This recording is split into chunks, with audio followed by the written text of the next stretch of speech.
Possible in part by the following sponsors.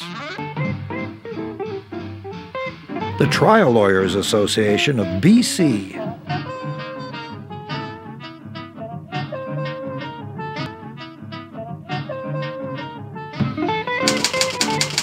The Vancouver Courier newspaper.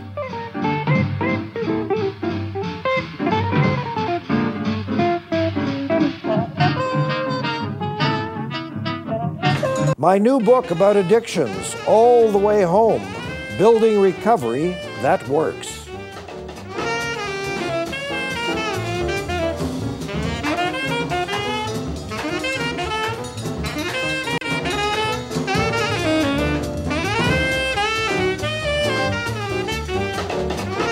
In terms of spending money on early childhood education and childhood care, Canada, one of the wealthiest, most secure, most comfortable countries in the world, is way at the bottom of the list of Western democracies. And British Columbia is way at the bottom of the list of Canadian provinces. How could that be? Well, it is. What can we do about it? Iglika Ivanova is a senior economist with the Canadian Centre for Policy Alternatives, and she's written a major report saying, guess what, folks? We could provide daycare for Canadian children across the country for $10 a day, and that would help everybody, including the economy. Hello, Iglika. Thanks so much for joining us. Hi, David. This is a major piece you put out. It sounds almost too good to be true. It does, but it's not. That's what the numbers tell us. I mean, we know what happens when you provide affordable, accessible childcare. We've seen it in Quebec. Yes. And we know that it immediately benefits the economy because more women are able to go back to work, they earn more incomes for their families, they pay taxes, they generate profits in local businesses, and they are less likely to live in poverty and need government benefits. So it saves money for both the government and for, the economy. So it's a good policy. What is I think there's a range of costs. If you're in Surrey, it might cost one thing. If you're in the west side of Vancouver, it might cost something. What kinds of amounts of money are people spending on daycare at the present, right here in the Lower Mainland? You make a good point. There's big differences in the cost of childcare across the province and across the country. And I think most people who don't have children in the system have no idea. But the median cost for care, full day care for a 4-year-old in BC, it's about $40 a day. And that's about $9,700 a year. And that's the median across BC, which means 50% of families pay more. Not just the richest families, but 50% of families with children in childcare pay more than that. And if your child is younger, it costs even more. If it's in a big city, it costs more. In Vancouver, the median cost for a 2-year-old is $60 a day. That's crazy. I don't know how you can afford it unless you're, in the top 10%. Yeah, you can't. And I mean, so it means that if you are one of those couples, and they may be rare, who actually sit down and do a budget, most of us just sort of bump along through life, you're already putting 10 or 15 grand right at the top of the budget to take care of little Alfie going to daycare. Absolutely. It is incredibly stressful for families. It's very expensive.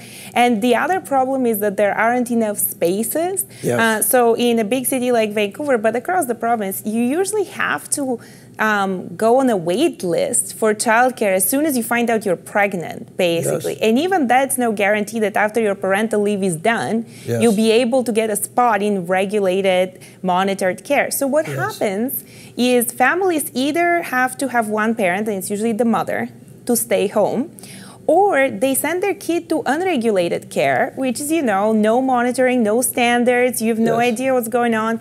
And sometimes we read in the newspapers about tragic, results. Yeah, it's funny because you think about how communities have changed and how families have changed. I'm 2,000 years old, so I grew up in a huge extended family. And very few people do that anymore. I mean, even the generation of my own children who are in their 40s, they had one grandmother out of two. You know, so I grew up at my grandparents' house. Didn't cost a lot of money. Yeah, this is not the norm now. In fact, the latest numbers I saw on grandparents who live with their grandchildren is just 4%. Yes. So 4% of grandparents live next to their grandchildren. So that's not very much at all. Most of us don't live in extended families. And how many, Iglika, sorry to interrupt you, but how many families couldn't drop the baby off or the child off of the grandparents who live 8 blocks away? Not many. Not many. And you know, that's because we structure our economy like that. We expect people to be able to move for the jobs. They say, yes, move to Alberta, move to Saskatchewan, move these places where there's jobs. But you can't move with all your, you know, parents and your extended family. Yes, so if exactly. we all move for jobs, then we need those public services to help us out. Absolutely. So my understanding is that in Vancouver and a lot of municipalities here, close on Vancouver, there are wait lists for kids in daycare, whereas in Surrey, correct me if I'm wrong, in Surrey their daycare space is empty? Yeah, that was Why one is of the that? things. I didn't get that. Well, one of the things is that if you are trying to go to work, yes, and you have to drop off your child on the way to work and then go pick them up by a certain time after work, you can't be driving, you know, an hour each way. So what happens is that where people live, you know, and can afford those spaces like Vancouver, yes, there's wait lists. And in Surrey, apparently the prices are too high because people who live there have much lower wages. And so they can't afford, even though the price there is lower than Vancouver, yes, compared to their wage, yes, they can't afford to pay that price for childcare. Okay, so how would this work? When you say $10 a day, are you saying that the government would institute a program like a universal pharmacare or health care such that every parent simply pays a daycare center a flat fee of $10 a day? Exactly. It's like schools. When yes, your kid turns 5, you yes, expect that there would be a place in kindergarten in the local school. You don't have to drive to Surrey. You know, right, it's going to be in the local school, and it's going to be free. So if we can have free spaces for all children in public school, yes, surely we can have $10 a day. I asked you never to call me Shirley in public. That's just between us. But you say free, but what's the $10 a day? Yeah, well, it's not going to be free. It's going to be $10 a day for okay, childcare. We're saying, you know, there are some benefits for allowing parents to work, and they will pay part of the cost through fees. $10 a day would be the parent fee. okay, It would be waived for families with income under $40,000. Right. So you have said in your paper that the total cost up front and spread out over a 10-year incremental period would be $1.5 billion? Yeah, to implement a program like this in BC, there is yes, a blueprint already developed. And it's, you know, for this $10 a day childcare. yes, And they have estimated that after 10 years, which is how long it takes to put it all in, because you can't build all the spaces tomorrow, right? It'll take time to put it in place. But after 10 years, it'll take $1.5 billion per year to operate. So that would be the operating cost. yes. Yeah. But you then argue, you're not saying that's the final price tag. You're saying that would be offset by fees from parents and taxes earned and paid by people in the workforce. Yeah, that's what the study looks at. We say, okay, that's the sticker price, but what would the program return in terms of the economic benefits and the government benefits of women being able to work? And so we use this study from Pierre Fortin in Quebec as a model, and then because they actually estimated how much the Quebec system returned to the Quebec government 10 yes, years after it was yes, implemented. And so we say if we see similar returns here, what we can expect in BC is that governments, both federal and provincial, would gain direct government benefits in terms of taxes and lower spending on welfare and lower spending on programs for families yeah, of $1.3 billion. So it would almost fully pay for the cost of operating the system. There's an interesting, we just have a couple of minutes before our break, but there's an interesting sociological issue, and we'll explore it even more after the break. But when both of us said 1.5 billion, I could almost see and hear some viewers cringing And then this issue of prejudice entered my mind, and I suddenly thought of, you know, some folks sitting on their sofa going, I'm not paying for women to go out and try to be equal with men, and, you know, is that an issue? Is it just something that triggered in my warped mind? Or because it strikes me that in a way you are addressing that. You are saying this is also about giving more opportunities to women and reducing the glass ceiling. Absolutely. One of the big benefits of having a publicly funded childcare program would be achieving more gender equality. And it's hard to put a number on it. It's hard to value it and say how much does this contribute to our society. But it does contribute, and it's an important thing to consider.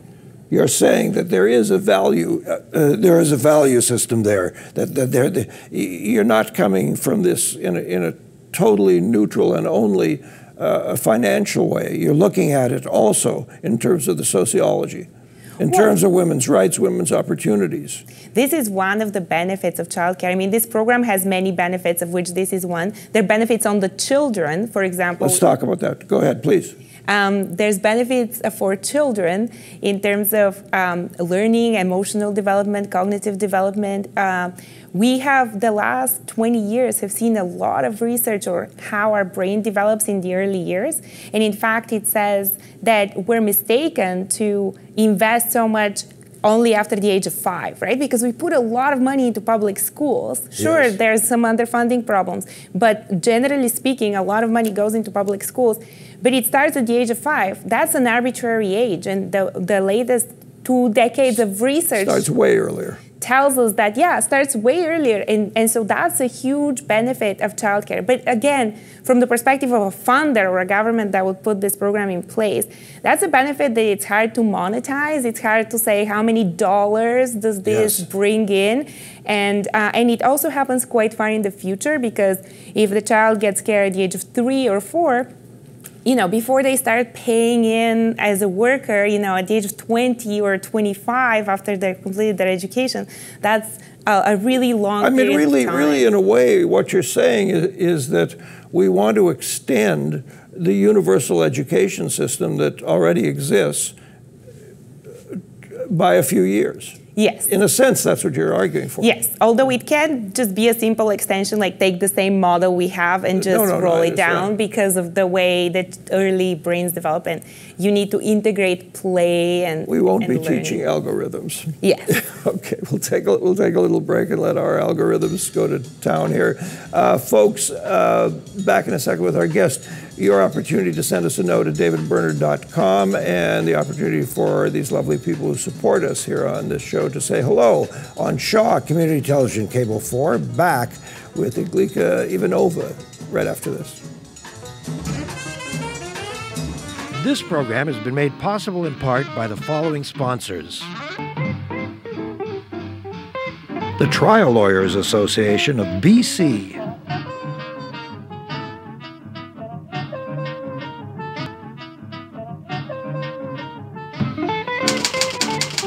The Vancouver Courier newspaper.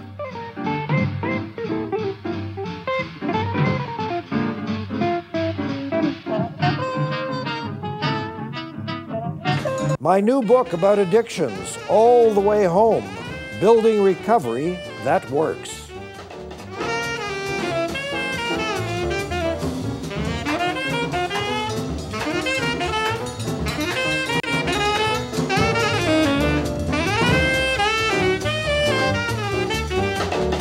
Our guest, Iglika Ivanova, is a senior economist with the Canadian Centre for Policy Alternatives, and her report is called Solving BC's Affordability Crisis in Childcare, and it is in fact that.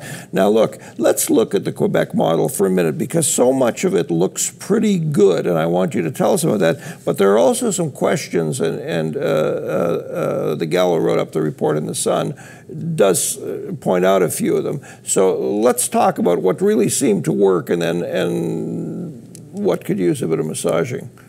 Yeah, well, because Quebec's ahead of us already. Quebec's ahead of us for sure, and the program that $10 a day is built on is very similar, but it's not identical. In fact, if you want to think about it, the $10 a day program for BC is more ambitious. It's a stronger system than the Quebec model. Yes. So in Quebec, what happened was in the late 90s, affordable childcare was introduced. At the time, the price was set at $5 a day. Over time, it's risen.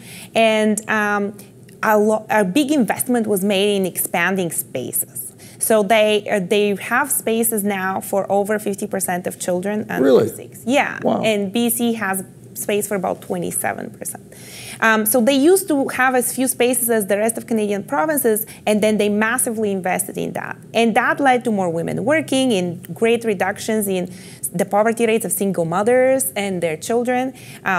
The number of single parents on welfare fell by half. I was going to say 50%. It was that's an immense achievement. But there have been some problems. One of them is that the government balked at the cost it would be to have a proper quality system. Yes. And so they underinvested in that a bit, and there are some concerns around the quality of the programs. And this is something that's come out, especially in the last 10 years of research internationally. UNICEF has done a lot of research, the OECD, and it's that quality is very important, and there are certain standards we can set and regulations we can introduce in order to ensure quality, like the education level of the care providers. Right. Like the number of children to educator, that ratio, and a kind of monitoring mechanisms. And so the $10 a day child care plan takes them into account and builds this more comprehensive system. And in fact, maybe that's why some people would balk at the total cost, $1.5 billion, which sounds like a big number. But it actually is to pay for those quality things. Okay, well, look, this leads directly to the biggest single question I have. I have several others, but this is the big issue for me. As soon as I read this piece, I said to myself, okay, I'm in favor of that, but if I'm running a daycare center, how do I operate? If I'm running a daycare center and I've got 10 kids, that's $100 a day. Well, obviously, that's not the whole income the daycare center receives. Oh, okay. Just like so, what is the rest? How do yeah. It's a publicly subsidized system, right? That's where the $1.5 billion goes, right? It goes to subsidize the daycare centers. Just like when you go to school, you drop off your kid in school and it's free. It doesn't mean the teacher gets $0, right? It's not free. We're paying for it. Yeah, it's free up front. So that's the important thing. And that's what we propose to do with this. It's, again, not going to be free, right? It's not free to provide this service. You have to pay for it. But instead of asking parents to pay up front, all of it, at a time in their life that they're really struggling, you should ask everyone to pitch in. You should ask parents to pay over their life course. If Mr. Harper strolled into the studio right now, he would say, but Iglika, I'm already giving parents all these tax credits.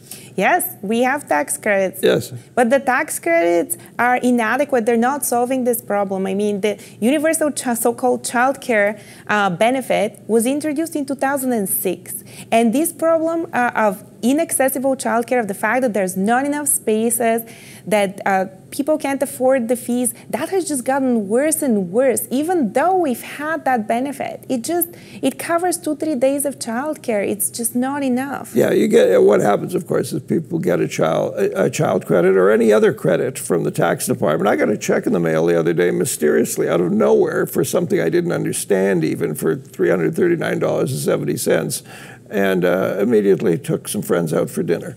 I don't know if that's what happens, but the reality is that the price of childcare, the fees for parents, have just gone up so fast over the last 10 years especially. They're going up way faster than inflation. It really is very, very expensive. Okay, let's talk about how we would spread this cost out.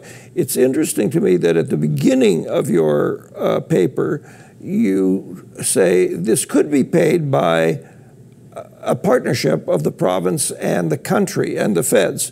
But then, as you get into the paper, you really stress that you'd rather see it paid entirely by the feds. Did I read that right? No, the way it works is when we estimate what the benefits would be of childcare in terms of women working and economic growth, they're split between the provincial and federal government. So it makes sense to share the costs, right? Just like education. Oh, you do want it shared. Yeah. Yeah, I misread my own notes. Sorry. So it makes sense to share the costs. However, we're saying if a federal government did not want to do that, if there was no agreement, that doesn't mean, that's it. We put up our hands and we say that nothing can be done. So the second half of this paper says, what if the federal government didn't want to enter into a partnership? Could BC do it on its own, like a Quebec provincial-only program? And what's your answer? And my answer is yes. BC can do it on its own without federal participation,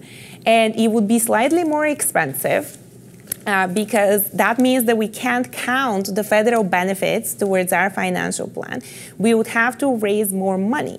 And I propose several very reasonable and small-scale tax increases that can pay for it and not, make our tax system out of whack with the rest of the I know what we could do. We could have a plebiscite. Look, 45 years ago, this very idea was recommended by the Royal Commission on the Status of Women. 45 years ago. And we haven't done a darn thing since. So that raises this dreadful political question. Yes, the province probably could do it on their own, but will you or anybody else ever get the attention of Christy Clark or whoever happens to be sitting in that chair this week? I hope so, because the research that we've had over the last 20 years is even stronger. So yes, the recommendation has been on the table for many, many years, but what we've learned more recently is really strengthening it. I mean, and it's not just us that are recommending this. The support is very broad. For the $10 a day plan in BC, it's being supported by social policy experts, by university professors, by local governments, school boards, even business groups like the Surrey Board of Trade has supported it. If you had the Premier locked in a little room right now and you could encourage her to do this, what would your argument be? You see, she's a very, very clever political animal, and she's really only interested, or I shouldn't say that, well, I could say, in my opinion, she's more interested in all politicians are interested in what it does for them. What would it do for Christy Clark? I think it would do everything for her. Yeah, I mean, she'd get every woman vote in the province. Absolutely, many. This is hugely helpful to, first of all, to families with young children or families who are going to have young children in the future. So that's a big demographic that directly would benefit. It's also beneficial to everyone. I mean, the reason why business groups are supporting the $10 a day plan is because businesses are losing qualified employees. They don't come back after parental leave because they can't afford childcare. And so businesses will benefit by lower turnover, higher retention rates, less absenteeism when parents are juggling childcare responsibilities. So there's direct benefits for business. There's direct benefits for the economy because we know that will spur economic growth by more women working. And there's direct benefit for society in terms of social inclusion. It will help marginalized children more than it helps children in well-off families. It will help gender equity, all these things. It will reduce income inequality. So there will be huge benefits to society. It's not a single issue thing. It really is. Do you or does Seth Klein or somebody at the center, when someone like you works so hard and puts together such an excellent presentation like this, I'm sure you must at the very least send a copy to the government, but do you make a point, does your organization make a point of saying, look, we want half an hour with you folks. We want to tell you that this is an important initiative and something you should be moving on? I think many groups are telling them that already. Yes. We don't explicitly seek meetings because by the new laws in BC that's considered lobbying and my God, not lobbying. So that's something that maybe is an area. Nobody's ever lobbied in BC. So. But what we do is we participate in, say, the budget consultations, and we put it forward as a recommendation, and we explain it in our submission in the budget consultations every year. And last year, in the report from the budget consultation, was the first year where actually the budget consultation committee, which is the committee of MLAs that listens to everyone in the province and prepares a report for government, they unanimously recommended that the government invest in establishing a child care system. Is there an organization in this province that might be natural lobbyists for this kind of plan? Is there an organization of professional women, of, I don't know who it might be, but... Well, many people have argued for it. I mean, there is the Coalition of Childcare Advocates. There you go. And so they're a big one. There's the Early Childhood Educators of BC. There's also, even the Surrey Board of Trade has argued, they have recommended $10 a day childcare, investment in childcare. The Vancouver Sun wrote an editorial, not an op-ed, an editorial last year saying government should look into investing in childcare. TD Bank, the chief economist, 2.5 years ago, published a report on how childcare has large and long-lasting benefits. Wow. And said that, so that's a bank economist, said that childcare investment should be priority item as soon as the budgets are balanced.